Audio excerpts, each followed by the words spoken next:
quote Charlie because I think it has like a lot of resonances for the work that you two do as well. All right, like so there's a couple. For a certain range, we can see a well-ordered power of nature. Number one.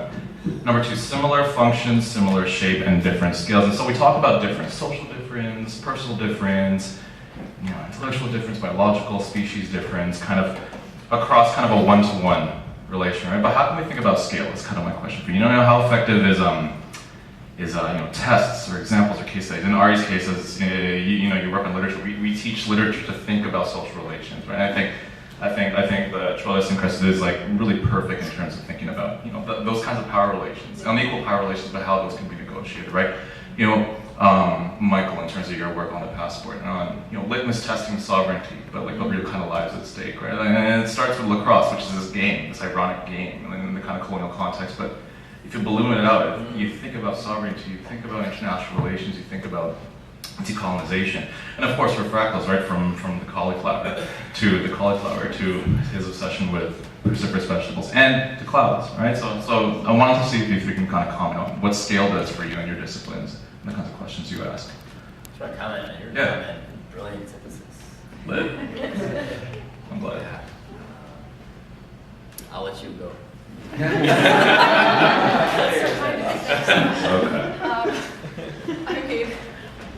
As you mentioned, social dynamics. Social dynamics take place on such broad ranges of scales. Some of the analysis that I talk about tonight is about someone lowering their eyes. Like that's one of the most minute kind of gestures you can make.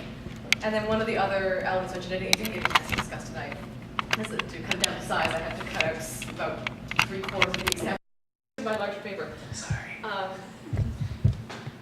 But when Pandarus tries to bring a letter from Troilus to Crusade, she won't accept it. And he decides that so they go out on a walk through the garden, and her retinue hangs back, and the two of them are walking together. And she refuses to take the letter, and he decides to shove it down her shirt. And that's how he's going to make sure she takes it. And he does that, and he says, now take it out, and then I want to see it. Because the moment that happens, something untoward has occurred. And that's definitely not a minute gesture. But that's someone who's way overstepped, but has asserted social power. And there's just so many different levels to it. I think you need to include both, but you can't have one without the other. Yeah. While you were talking, I was thinking. So thanks for taking the baton. Yes, this is definitely a litmus test or a case study. I'm thinking this alone probably touches on 4 or 5 different treaties. We're talking about just one of the indigenous communities on Turtle Island. We talk about sovereignty for all the hundreds of other communities. We're talking about border crossing rights in the context of sports. You could generalize it to fishing rights, the right to bring traditional or spiritual items across the border.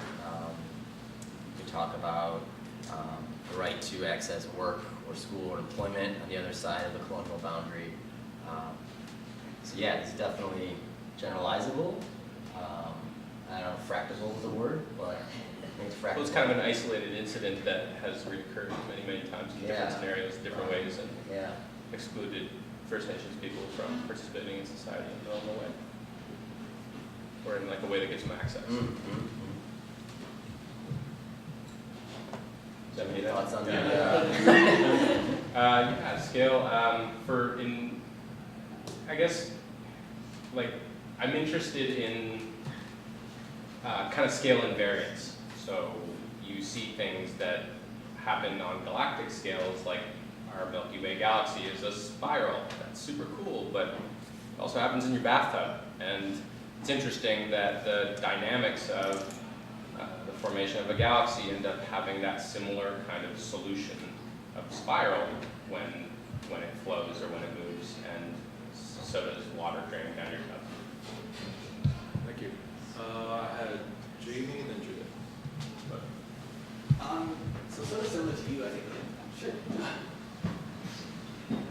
So I think it was really interesting that we sort of came from humanities perspective to science, and I'm sure that that's sort of big science, I guess, and I'm sure that that was sort of purposeful. And the two sort of the humanities and social sciences perspective tended to take, and I don't want to misattribute or mislabel you, but like a critical stance towards structures of power generally. oftentimes in critical or maybe even social constructionist, social sciences, humanities perspectives, the emphasis tends to be on how people can alter structures that exist. And I'm wondering what of Charlie's sort of like Goldilocks structuralism resonated with you. So like in terms of sort of the structures that organically appear but only under certain conditions, and whether that supports or refutes your accounts of power. Wow. I was going to say, this is like a better gathering than most of the conferences I've been to. And perhaps more intimidating too, because I'll see you all at breakfast tomorrow. But to answer your question, Goldilocks, I think about that last point I ended on, which is that the US isn't going anywhere. These post 9/11 security requirements aren't going anywhere. And the Haudenosaunee will probably continue to need to navigate these colonial passport requirements. So I wonder, could there be a Goldilocks where the U.S. respects tribal sovereignty and in negotiation treats the Haudenosaunee as a sovereign nation, and the Haudenosaunee decide that it's okay to modernize their passports. I don't know, but maybe that could be Goldilocks. In terms of this, I mean, I think the ideal Goldilocks zone is the kind of idea that men and women have equal power, and there isn't that kind of back and forth necessarily the same way. But I mean, looking at medieval women, that just wasn't a reality. But Crusade, funnily enough, is already in the Goldilocks zone for medieval women. She's a widow, so she's already been married. She has her own money. She has her own property. She has domain over it, but she still can't escape the larger social conventions that she needs to counter, and she has a powerful male relative who knows how to manipulate them.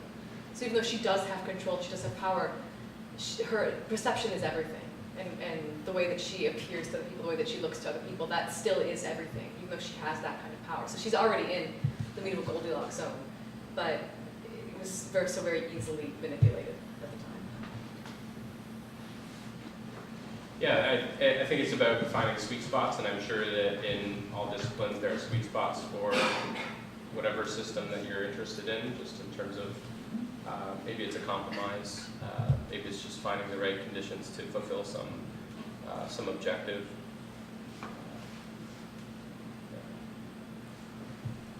I'll stand. My question's actually very similar. Okay. So excellent question. Mine is another version of this. Michael, I'm sure you're not surprised your work reminds me of Audra Simpson's work in her book, Mohawk Interruptus. And in her work, she asserts this idea of kind of the politics of refusal. So the power in just rejection of a set of rules as opposed to trying to assimilate or to accommodate. So maybe we've explored a bit what the Goldilocks might be, what the compromise might be. Are there moments in all of your work where absolute refusal is what's intellectually constitutive, or is that what a fractal does sometimes? I guess the tree might do it when it sees shade. It's like, nah. But what power does refusal have in all of your work?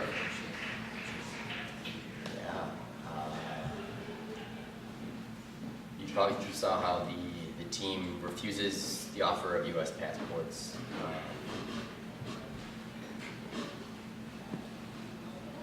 Refused to travel to the championship. So a group of 23 athletes and their coach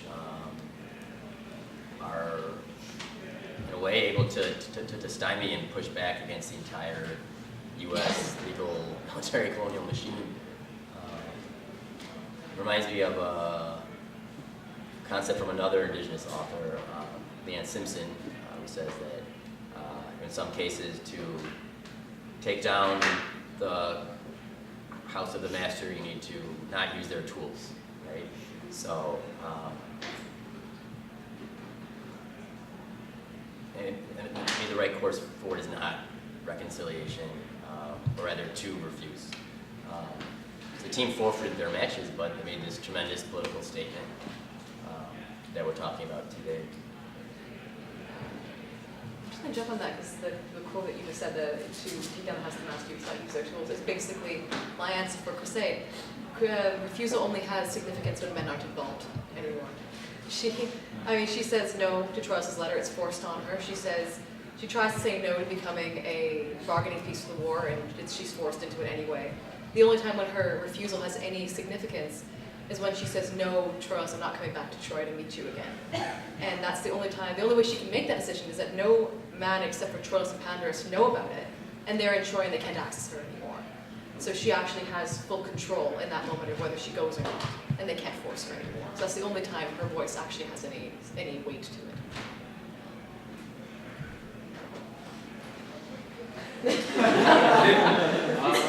Refusal. There you go.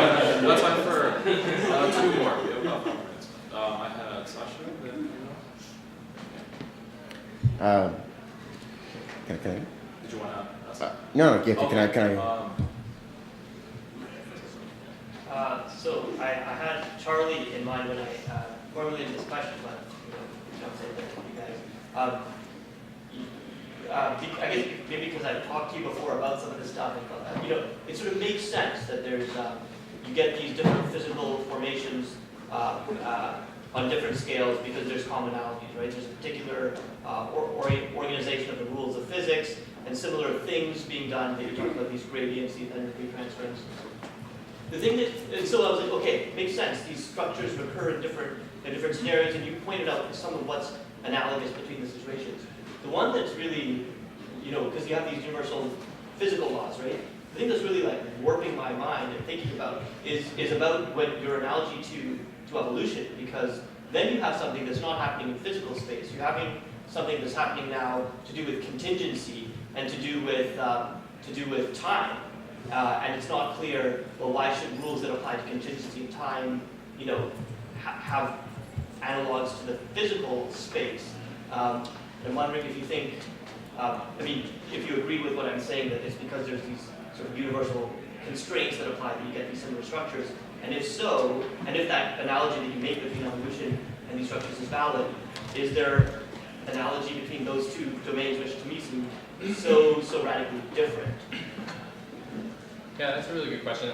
I don't think I have a good answer for like how it plays out on a kind of global scale or how it plays out on a species scale, I think it's very easy for us to try to remove ourselves or humans or even living systems from the natural world, but that's not right because we're just as natural as any other structure in the universe. It's just that in the Earth we've been stable enough and had the right resources to grow to some extent that ends up being the universe getting to know itself even. That's what we are. And it's kind of a hard thing to write down an equation or draw a model of what that might look like, but on the time scales we're talking about, which is like the evolution of life on Earth is 3 billion years, things that look individualistic become more like a fluid because over those great amounts of times, those particles that you're talking about, which might be an animal, an individual, are actually part of a collection and they're seeking out benefit or energy in some kind of constrained way. Got one last question. I'm going to take a stab at this question. This is kind of, it's on this idea. So Charlie, some of the patterns that you talk about have taken, millions of years to converge upon this optimal solution. Billions, we're talking about the scale of the universe. And so from that, Michael and, all right, when we talk about time for resolution, you guys both present these really great case studies where you're talking about differential power dynamics between, let's say, men and women, and indigenous cultures and their colonizers. Based on your case studies, and this is like a broad question, so feel free to take a stab at it. Do you see a time scale for resolution, or for like that optimal answer that Sasha? We talked about like this idea of scale. So I have this question, this temporal component to that scale. So it's not to be flip or to be overly simplistic, but the Haudenosaunee event in the area for thousands of years, the Confederacy dates back hundreds of years. U.S. is only a few hundred years old. So who's to say the U.S. will be around in a few hundred years? You know, in which case this whole passport dispute is moot. So maybe time will solve this. Men and women power dynamics. This text was written in the 14th century. So, I mean, we've come clearly further since then. But just looking at the struggles that waves of feminism have had over the last few hundreds of years, which also involves racial dynamics and dynamics of sexual orientation, I think it would almost be futile to put a time scale on that because, as we see in the States, we don't know also if we can regress as well as go forward. That's really like a micro question. Sure. Do you think that you've presented on the same topic if the theme had been different? Let's talk about that after. What? Let's talk about that after, actually. Unless you want to kind of like, Well, if the theme was, I could kind of like shoehorn testing to like trying things, which is an evolutionary objective or sort of tool, but no, I mean, probably wouldn't talk about the same thing. Yeah, probably get us to connect to a few different themes, but Yeah. it depends on what was on offer. Yeah, Really. cool. no, but it worked, honestly. No, Yeah. thanks so much to the three.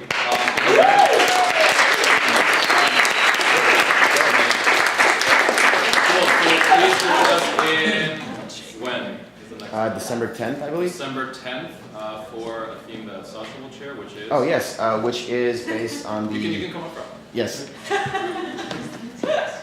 Join us then, when I just said, for the classic Meshuggah prog metal album Destroy, Erase, Improve.